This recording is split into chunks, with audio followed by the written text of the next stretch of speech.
सासू जी के पुतवा ननद जी के बीरना, ननद जी के बीरना, तनी बाजारिया जात्याना, तनी बाजारिया जात्याना।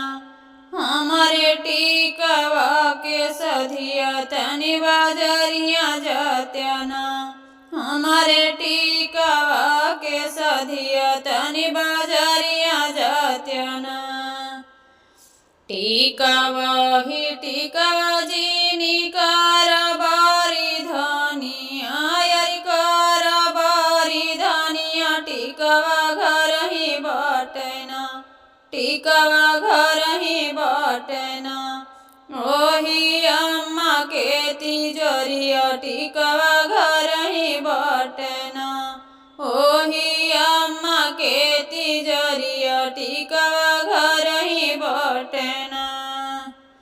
सासू जी के पुतवा ननद जी के बीरना, ननद जी के बीरना, तनी बाजारिया जात्याना, तनी बाजारिया जात्याना।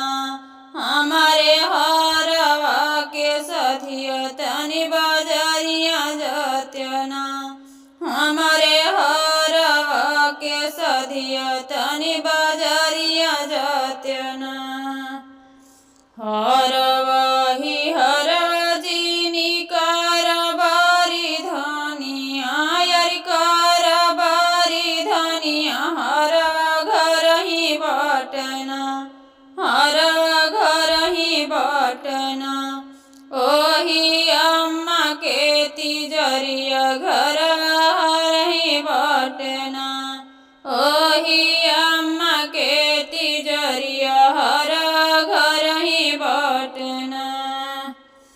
सासू जी के पुतवा ननद जी के बीरना, ननद जी के बीरना, तनी बाजारिया जात्याना, तनी बाजारिया जात्याना।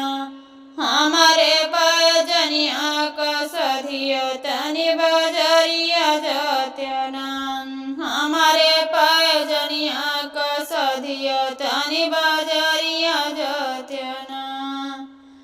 पैजनिया पैजनिया जीनी कारबारी धनिया, यारी कारबारी धनिया। पैजनी घर ही बाटना, पैजनी घर ही बाटना। ओही अम्मा के तिजोरिया, पैजनी घर ही बाटना। ओही अम्मा के तिजोरिया, पैजनी घर ही बाटना।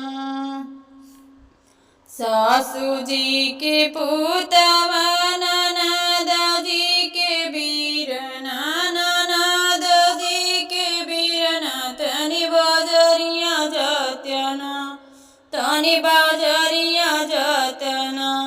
हमारे झूलनी के सधिया तनी बाजारिया जात्याना, हमारे झूलनी के सधिया तनी बाजारिया जात्याना।